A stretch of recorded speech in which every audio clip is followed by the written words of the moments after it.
Every morning, long before the first school bell rang and while most of the town still slept beneath thick comforters, she was already there. The cafeteria lights flickered on with a soft hum, casting a pale yellow glow over stainless steel counters and rows of empty trays. She moved quietly, almost like a shadow, but not out of shyness. More like someone who had learned over many years that being seen wasn't always safe, and being heard didn't always help. She tied her apron, tucked a stray strand of hair behind her ear, and got to work. The school was an old brick building, the kind with creaky floorboards and windows that didn't quite seal in the winter. It sat in a neighborhood where people worked hard but rarely talked about it. Jobs came and went, bills piled up, and dreams were often folded neatly and tucked away in drawers labeled someday. She never complained.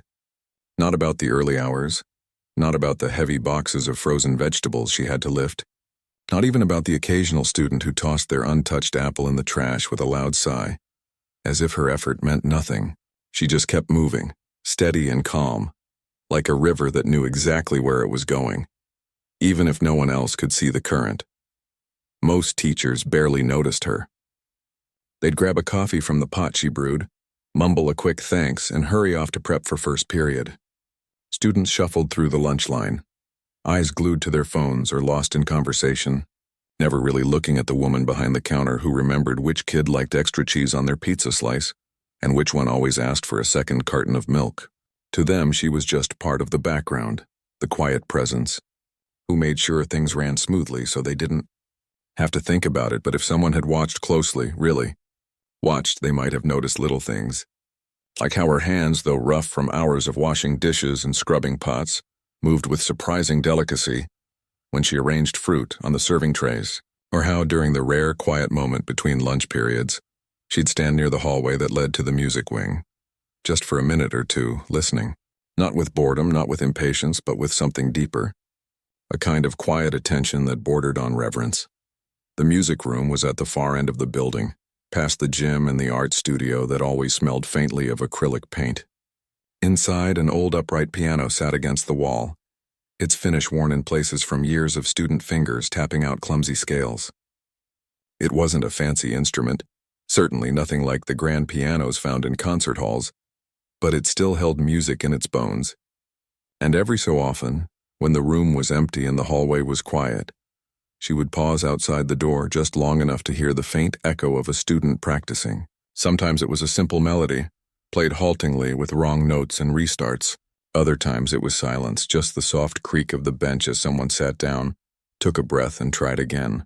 She never went in, never asked to play, never even lingered long enough for anyone to wonder why she was there. But if you caught her in that moment, standing just outside the music room, eyes closed, lips barely moving as if silently correcting a missed rhythm, you might have sensed that this wasn't just idle curiosity. This was memory. This was home. Years ago, so many years that the edges had softened like old photographs, music hadn't been something she listened to from the hallway. It had been her life, her breath, her language. She'd started before she could tie her own shoes, her small fingers reaching for the keys before she even knew what a note was. Her first teacher had said she had ears like a hawk and hands like silk. She practiced for hours, not because she was told to, but because the piano felt like the only place where everything made sense. When words failed, the music spoke. When the world felt too loud, the piano gave her silence wrapped in sound. By the time she was a teenager, she was performing in recital halls, winning competitions, being invited to summer programs where professors from prestigious conservatories leaned forward in their seats when she played. People used words like gifted and destined when they talked about her. She didn't believe them, not because she doubted her skill, but because she knew how fragile those things could be. Talent didn't pay the bills. Destiny didn't show up when your mother got sick and the medical bills started piling up like unread letters on the kitchen table. So she made a choice. Not a dramatic one, not with tears or slamming doors, but a quiet, practical decision that felt like the only right thing to do at the time. She put the concert gowns in storage, stopped answering calls from agents, and took a job waiting tables. Then another. Then another. Life didn't stop for dreams. It kept moving, and she moved with it, carrying the piano inside her like a secret she never told anyone. Now, decades later, She worked in the school cafeteria not because she had to, but because it was honest work. It gave her structure. It gave her a place to be useful. And in a strange way, it kept her close to something she loved. Those young voices singing off-key in choir practice, the squeak of violin bows during orchestra rehearsal, the determined thump of a bass drum during marching band tryouts. She didn't need to be on stage to feel connected to music. She just needed to be near it. One Tuesday morning, as she was wiping down the lunch counter, two teachers walked by, deep in conversation. "Did you hear? Mr. Ellis is out sick," one said, flipping through papers. "Again? That's the third time this month," the other replied, sighing. "He's supposed to play at the spring showcase." "Oh, he's not playing. He was just accompanying the soloist, but now she's got the flu too. So basically, we've got nothing for the piano slot." They kept walking, but she stopped wiping, her hand stilled on the counter. The spring showcase. She'd seen the flyers taped to the bulletin boards, colorful drawings of musical notes and smiling suns, lists of acts, a tap dance routine, a poetry reading, a jazz ensemble. And tucked near the bottom, piano solo Chopin's Nocturne in E-flat major. She knew that piece. Not just knew it, lived it. She'd played it at her first major recital at 16. She'd practiced it until her fingers ached and her mind could hear it in her sleep. She shook her head slightly, as if to clear the thought, and went back to cleaning. It wasn't her place.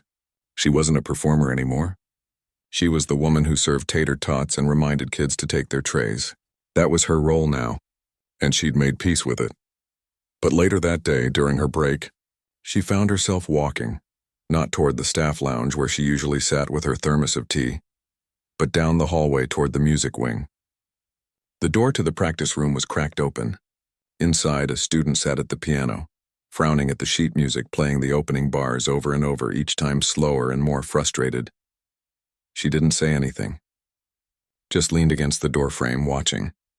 The student finally noticed her and looked up, embarrassed. "Sorry," the kid mumbled. "I'm terrible at this," she smiled gently. "You're not terrible. You're learning," the student sighed.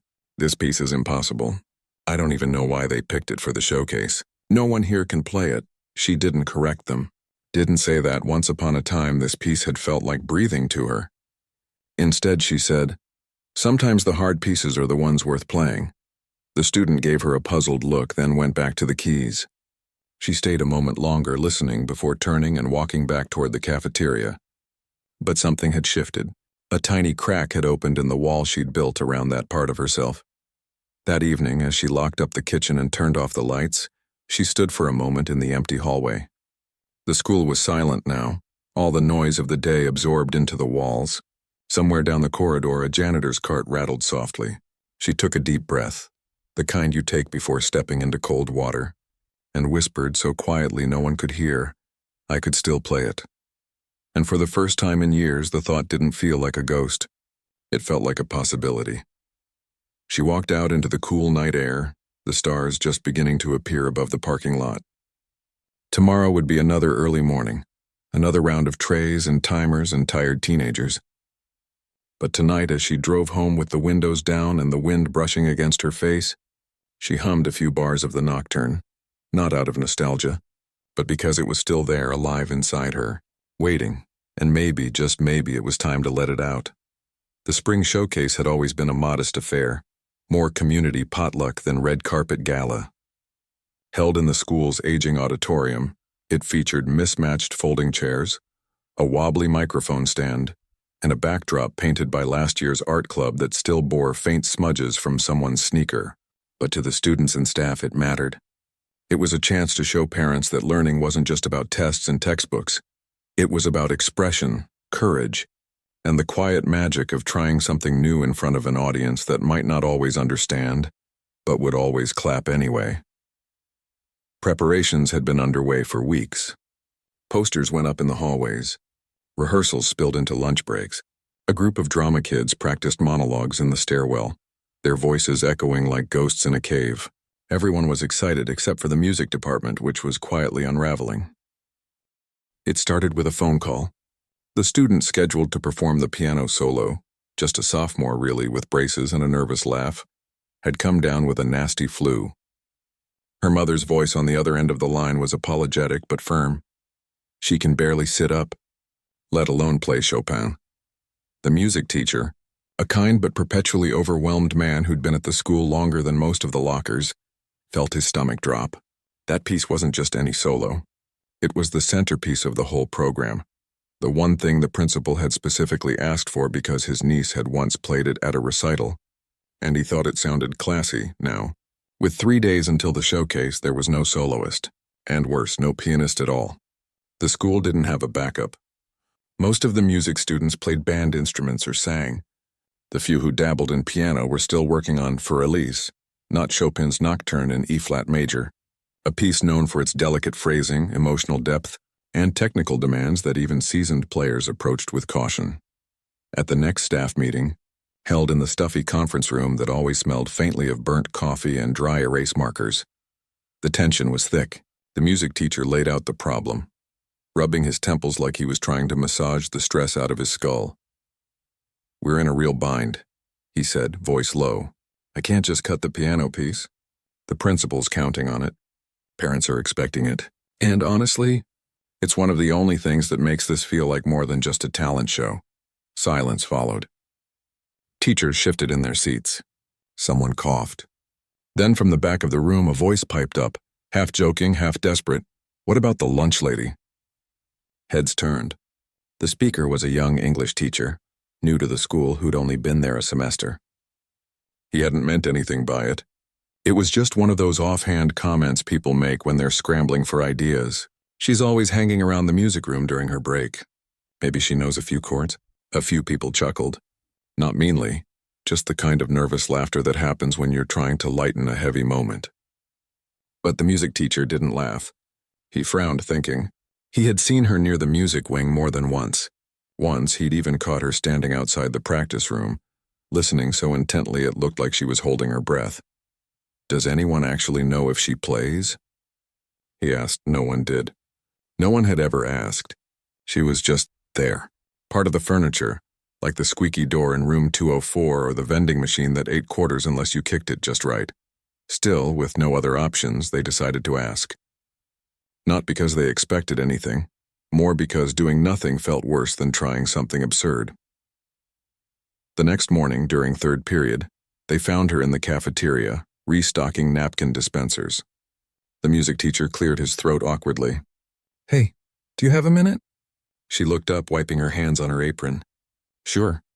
They explained the situation as gently as they could, how the student was sick, how the showcase was in 2 days, how they were desperate. They didn't say we're grasping at straws, but it hung in the air like smoke. Then came the moment that would change everything. "We know it's a long shot," the English teacher added quickly, "but if you've ever played, even just a little, we'd be so grateful if you'd consider filling in. Just something simple. You wouldn't even have to play the whole piece." She didn't react right away. Her face stayed calm, unreadable. But her eyes, those quiet, watchful eyes, flickered just for a second like a candle catching wind. "What piece is it?" she asked.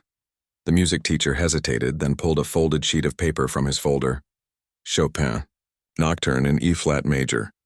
For the first time since they'd known her, she went completely still. Not frozen, just deeply, profoundly still, like a lake at dawn. Then slowly she reached out and took the sheet music. Her fingers brushed the paper with a familiarity that surprised them both. "I'll try," she said softly. That was it. No fanfare, no questions about tempo or interpretation.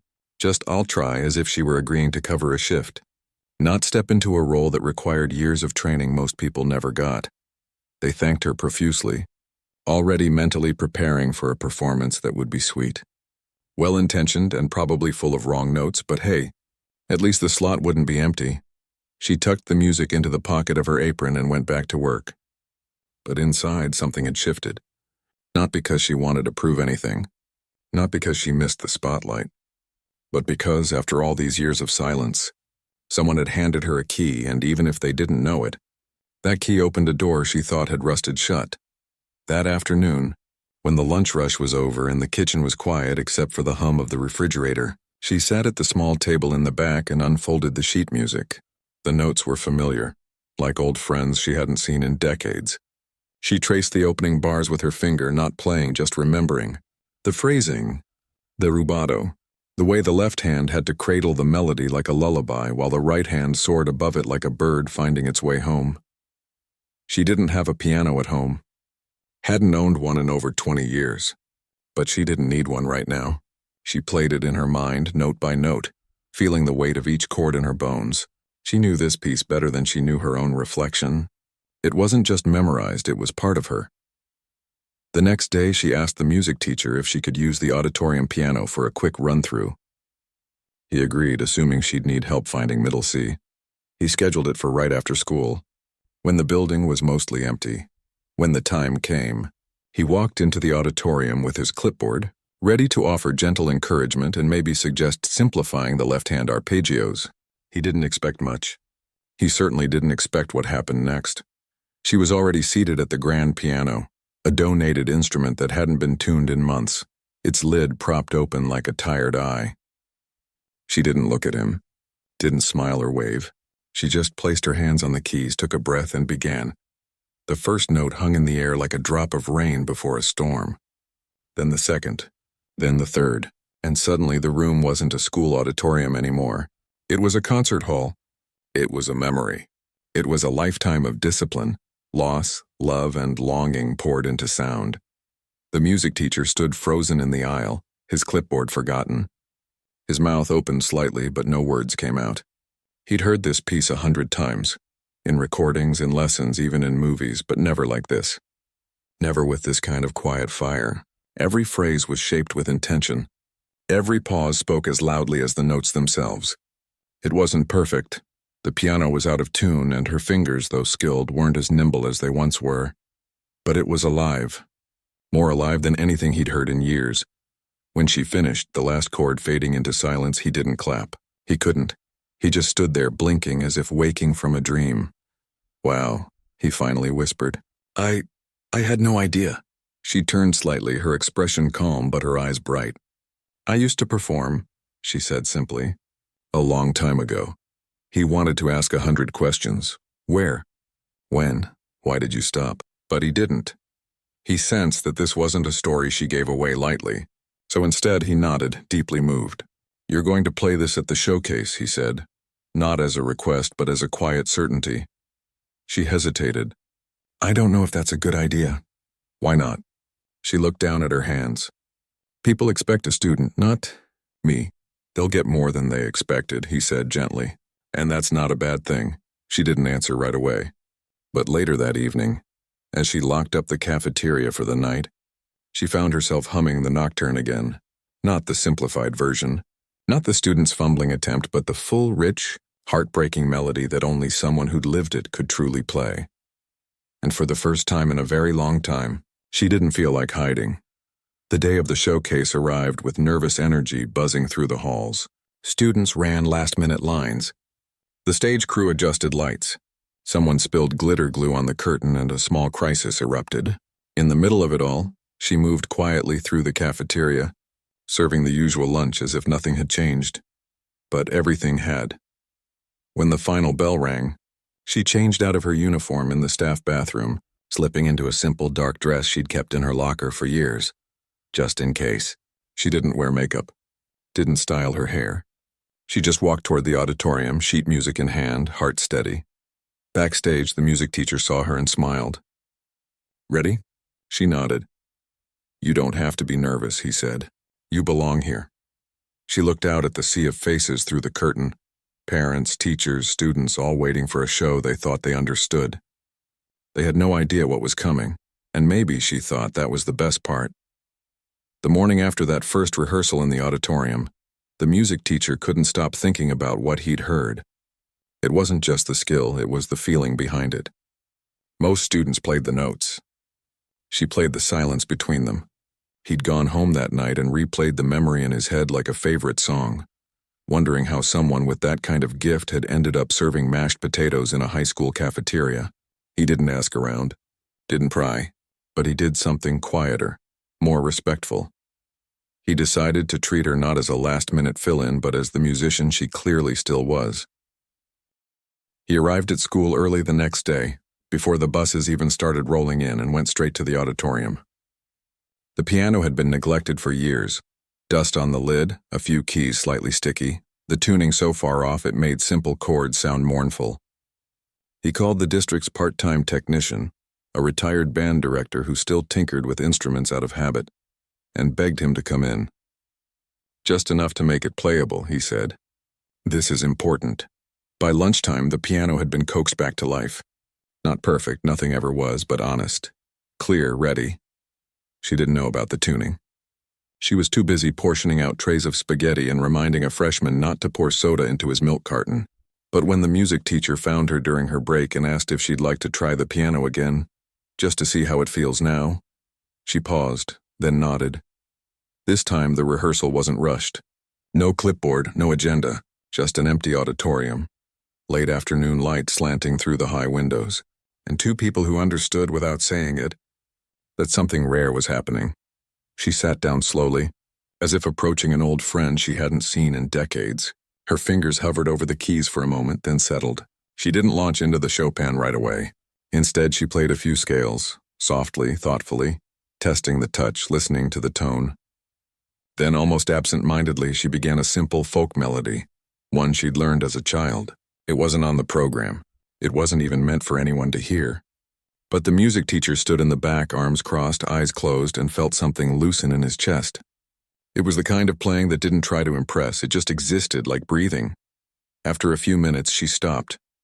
"It's better now," she said. "It's not the piano that's better," he replied gently. "It's that you're letting it speak." She didn't answer. But a small smile touched her lips, fleeting, almost shy. They agreed she'd play the full piece at the showcase. No cuts, no simplifications, just the way Chopin wrote it, the way she remembered it, the way it was meant to be heard. The music teacher offered to introduce her properly, not as the lunch lady, but as a guest performer. She shook her head. "Just put my name on the program," she said. "No explanation. Let the music do the talking." He respected that, but he also made sure the stage lights were adjusted. The bench height was right, and the microphone, though unnecessary for a piano, was placed just in case someone wanted to record it for the school archive. He didn't tell the principal who she really was. He didn't want the moment to become a spectacle. This wasn't about shock value. It was about truth. The day before the showcase, the school buzzed with last-minute chaos. A tap dancer twisted her ankle during rehearsal. The poetry reader lost his notebook. Someone accidentally unplugged the sound system, causing a 5-minute panic. Through it all, she remained calm, moving through her usual routine like nothing had changed. But those who looked closely might have noticed she took a little extra care with her hair that morning, or that she packed a small cloth in her bag, just in case she needed to wipe the keys before playing. That evening, alone in her small apartment above a laundromat, she sat at her kitchen table with a cup of chamomile tea and the sheet music spread out before her. She didn't need it, she hadn't needed it in 30 years, but she liked the feel of the paper, the way the notes sat on the page like old promises. She ran her fingers over the opening bars, not playing, just remembering. She thought about her mother, how she'd sit in the front row of every recital, hands clasped tightly in her lap, tears in her eyes not from pride but from fear that her daughter's talent would take her far away, to places she couldn't follow. She thought about the conservatory in Vienna she'd been accepted to at 18, the letter she'd held in her hands for 3 days before quietly tearing it up because her mother's health was failing, and someone had to stay. She thought about the years after, working double shifts, sleeping on couches, playing piano only in her head when the day was too long and the nights too quiet. She hadn't resented it. Not really. Life wasn't a straight path. It was a winding road with detours you didn't see coming, and sometimes the detour led you somewhere you never expected, but still needed to be. Now, standing on the edge of this unexpected return, she didn't feel nervous. She felt clear, like a window that had been fogged for years had finally been wiped clean. The night of the showcase arrived with a cool spring breeze drifting through the open windows of the school. Parents filled the auditorium, some balancing toddlers on their laps, others clutching programs like treasure maps. Students fidgeted in their seats, whispering and giggling, unaware that something extraordinary was about to happen. The show began with a jazz ensemble, earnest, slightly off-tempo, but full of heart. Then came the tap routine, the poetry reading, a surprisingly good rendition of a classic rock song by the school's garage band. Applause came easily, warmly. People clapped for effort, for courage, for the simple act of getting up there. Then, near the end of the program, the music teacher stepped to the microphone. "We have one more performance tonight," he said, his voice steady but softer than usual. "This piece is by Frédéric Chopin. It's called the Nocturne in E-flat major, and it will be played by..." Her name. We had no title. No backstory. Just a name. A murmur rippled through the audience. Some recognized her. "Isn't that the lady from the lunch line?" But most just waited, curious. She walked on stage without fanfare. No dramatic entrance. No spotlight chase. Just a woman in a simple dress moving with quiet dignity. She didn't bow. Didn't smile at the crowd. She simply sat at the piano, adjusted the bench, and placed her hands on the keys. For a heartbeat, there was silence. Then she played. The first notes were so soft they almost vanished into the air, but everyone leaned forward anyway. There was something in the way she touched the keys, something that made even the rowdiest teenager stop fiddling with their phone. The melody unfolded like a story being whispered in the dark, tender, aching, full of longing. Her left hand wove a gentle rhythm beneath, steady as a heartbeat, while her right hand sang above it, each note shaped with care, with memory, with love. Halfway through, a child in the front row dropped a candy wrapper. The crinkle was loud in the stillness, but no one shushed them. No one moved. They were all too deep in the music. In the back row, the principal, usually checking his watch during school events, sat perfectly still, his arms crossed, his eyes glistening. A music student who'd struggled with the same piece for weeks watched with her mouth slightly open, realizing for the first time what the notes were truly meant to say. And the music teacher? He stood in the wings, arms at his sides, tears slipping down his cheeks without shame. Not because it was perfect, though it was close, but because it was real. Because this woman who'd spent years making sure kids had enough to eat had just given them something even more nourishing. Beauty, offered without expectation. When the final chord faded, the silence lasted longer than anyone expected. No one clapped right away. They were still inside the music, still holding their breath. Then slowly someone in the back began to clap. Then another. Then the whole room rose, not all at once, but steadily, like waves building. And the applause grew into something warm, deep, and full of gratitude. She didn't stand. Didn't bow. She simply closed the lid of the piano gently, stood, and walked off stage as quietly as she'd arrived. But everything had changed. After the show, people lingered. Parents approached the music teacher asking, "Who was that?" Students gathered near the stage door hoping to catch a glimpse. A local reporter who'd come to cover the charming school event now scribbled furiously in her notebook, sensing a story far bigger than she'd anticipated.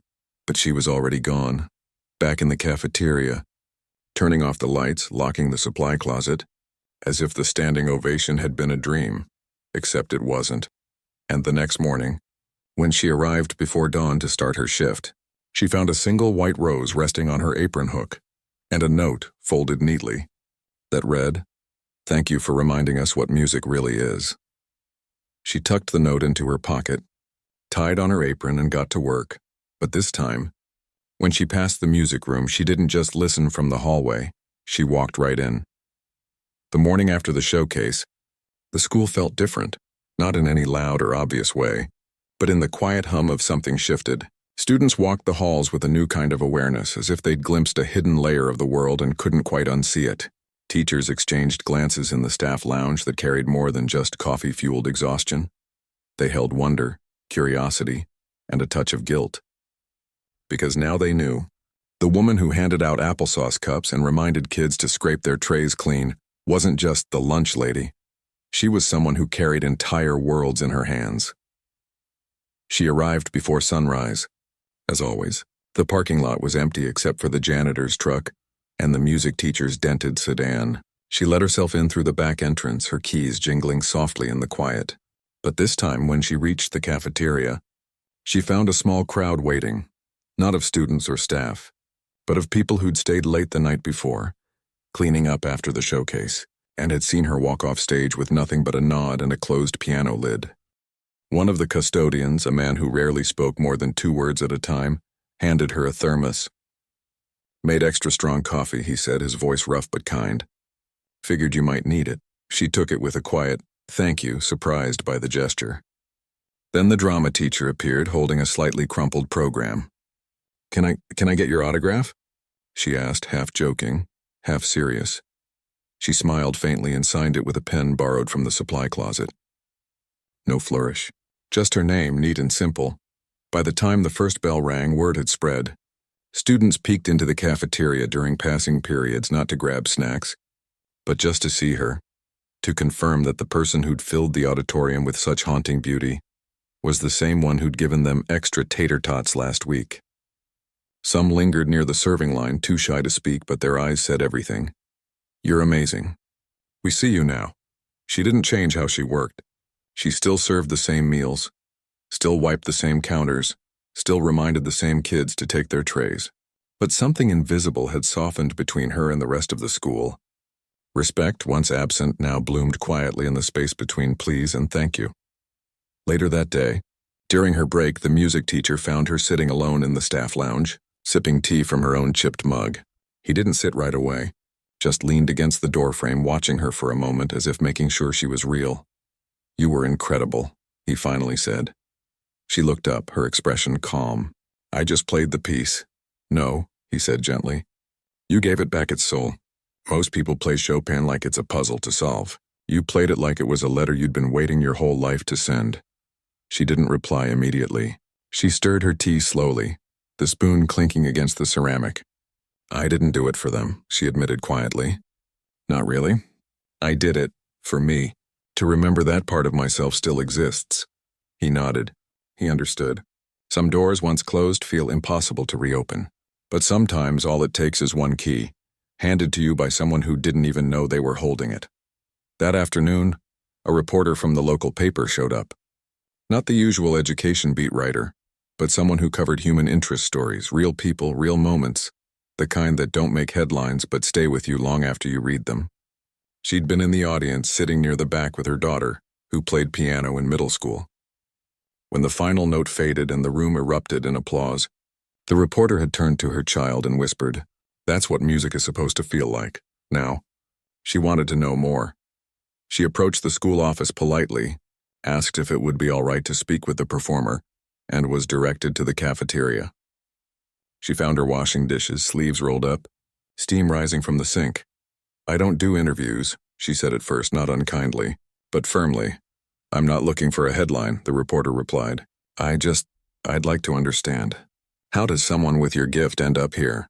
That question, so simple, so honest, made her pause. She turned off the water, dried her hands on a towel, and finally nodded. All right, but not here. And not for the paper, just talk. They walked to a nearby park, the kind with old oak trees and benches worn smooth by time. They sat under the shade of one, the afternoon sun filtering through the leaves in golden patches. And for the first time in decades, she began to tell her story, not the polished version, not the tragic arc people love, but the real one, messy, human, full of choices that made sense at the time, even if they led to detours no one could have predicted. She spoke of childhood recitals in church basements and community centers, of a mother who worked double shifts so she could afford piano lessons, of a teacher who saw something in her and refused to let it go unnoticed. She talked about the competitions, the summer programs, the letters of acceptance from schools across the country, opportunities that glittered like stars but came with price tags she couldn't pay. Then came the turning point, her mother's diagnosis. A slow, cruel illness that stole her strength, her memory, her voice. She was offered a full scholarship to a prestigious conservatory overseas, but it meant leaving, and she couldn't do it. Not when someone needed her more than the world needed another pianist. So I stayed, she said simply. I got a job. Then another. Music became private, something I kept for myself, like a secret garden no one else could enter. She never stopped playing, not really. There were years she practiced on cardboard keyboards drawn with marker, just to keep her fingers moving. There were nights she sat in silence and played entire concertos in her mind, note by note, because it was the only way to keep the music alive. She took the cafeteria job not out of defeat, but because it was steady. Because it let her live quietly, without expectations, and because, in a strange twist of fate, It kept her near young people who still believed in the magic of sound. The reporter listened without interrupting. No notepad, no recorder, just presence. When she finished, the reporter didn't say, "That's so sad." She didn't say, "You should have gone anyway." She just said, "Thank you for sharing that with me." They sat in silence for a while, watching a squirrel dart up a tree. Then the reporter asked, "Do you ever wish you'd chosen differently?" She thought about it. Really thought. "No," she said at last, "because if I had, I wouldn't be here. And last night mattered. Not because of me, because of what it gave them. Those kids, they saw that talent doesn't wear a fancy suit, that greatness can be quiet, that sometimes the most beautiful things come from people you never noticed before." The reporter nodded slowly. "Can I write about this? Not as a tragic genius story. Just as it is?" She considered it. "Then, only if you don't make me a hero." "I'm not. I'm just someone who remembered how to listen, to the music and to herself." The article ran a week later. Not on the front page, but in the weekend features section, under a simple headline, "The Woman Who Played Chopin in the Cafeteria Line." It didn't exaggerate. Didn't dramatize. It just told the truth. About sacrifice, about dignity, about how art doesn't disappear just because no one's watching. People read it, shared it, cried over it. A retired concert pianist living 2 towns over saw the piece and drove to the school the next day. Not to gawk, but to leave a handwritten note. "Your phrasing in the second theme brought me back to my own youth. Thank you for keeping the flame alive." Donations began trickling in, not for her, but for the school's music program. A local business offered to fund new sheet music. A parent donated a digital piano for student practice. The district, moved by the response, approved funds to finally repair the auditorium's grand piano properly. But the most surprising change happened in the students. A boy who'd never shown interest in music signed up for piano lessons. A girl who'd been too shy to sing in choir now practiced scales during lunch. They started leaving notes on her cart, not fan mail, but questions. "How do you memorize so many notes? Did you ever get stage fright? Can you teach me that part where the left hand goes really fast?" She didn't answer all of them. But sometimes, during her break, she'd walk down to the music room and sit at the piano, while a small group gathered around, not to perform, but just to listen. And sometimes she'd show them a chord, a rhythm, a way to shape a phrase so it breathes instead of just sounding. She wasn't trying to build a legacy. She wasn't planning a comeback. She was just sharing what she'd kept safe for so long, not because she owed it to the world, but because the world in its own quiet way had finally asked. And in those moments, surrounded by curious faces, fingers hovering over keys for the first time, she felt something she hadn't in years. Not fame, not applause, but connection. The kind that doesn't need a stage. The kind that grows in the spaces between notes, in the silence after a question, in the shared wonder of a melody unfolding for the very first time. That evening, as she locked up the cafeteria, she paused by the music room door. It was open. Inside, a student was practicing slowly, carefully the opening bars of the Chopin Nocturne. She didn't go in. She just stood there listening, a small smile playing on her lips. And for the first time in a long time, the music didn't feel like a memory. It felt like a beginning. Life has a way of settling back into rhythm, even after something extraordinary happens. The standing ovation faded. The newspaper clippings yellowed on the bulletin board. The buzz in the hallways softened into a quiet hum of normalcy. But the change didn't disappear. It just sank deeper, like rain soaking into dry soil, feeding roots no one could see. She kept working in the cafeteria. Same early morning, same apron, same careful hands that portioned out meals with a kind of quiet dignity. But now when students passed through the lunch line, they didn't just mumble thanks. They looked her in the eye. Some even smiled, real smiles, not the polite kind. A few started calling her ma'am, not out of formality, but respect. And every so often, someone would slide a folded piece of notebook paper onto her tray cart. No names, just words like, "You made me cry," or "I never knew piano could sound like that," or simply, "Thank you." She kept every note in a shoebox under her bed. The music room, once a place she only visited in silence, became part of her routine. Not as a performer, not as a teacher, just as someone who showed up. On Saturday mornings, when the school was empty except for the hum of the heating system and the occasional bird tapping at a window, she'd unlock the music wing with a key the principal had quietly given her.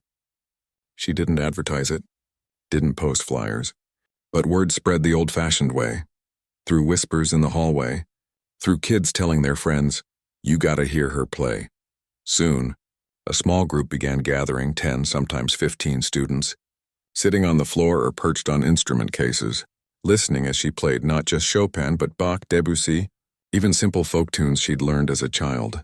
She never lectured, never said, "This is how you should play." She just played and let the music speak. And somehow, in that unspoken space, they learned more than technique. They learned patience. They learned how silence could hold as much meaning as sound. They learned that beauty doesn't need an audience to exist, but it grows when it's shared. One Saturday, a boy who'd never touched a piano before shyly asked if he could try. She moved over on the bench without a word and let him press a single key, then another. By the end of the hour, he was playing a clumsy version of Twinkle, Twinkle, Little Star, his tongue poking out in concentration. She didn't correct him, just nodded and said, again, that became the new rhythm. Not lessons exactly, more like open doors. Anyone could come. Anyone could listen. Anyone could try. And slowly, the music program at the school began to bloom in ways no one had expected. Enrollment in piano classes doubled. The choir started incorporating more complex harmonies. Even the band director began experimenting with softer dynamics, saying, "If she can make one note mean something, so can we." The teachers who'd once assumed she was just passing time now watched her with quiet awe. The English teacher who'd jokingly suggested she play. He started bringing his lunch to the music room on Saturdays, not to intrude, but just to sit in the back and listen. He'd never considered himself a music person, but now he found himself noticing the rhythm in poetry, the melody in everyday speech. He even wrote a short story inspired by her, about a lighthouse keeper who sang to the sea not because anyone heard, but because the ocean needed to be reminded it wasn't alone. No one tried to turn her into a celebrity. There were no talk show offers, no viral videos with dramatic captions.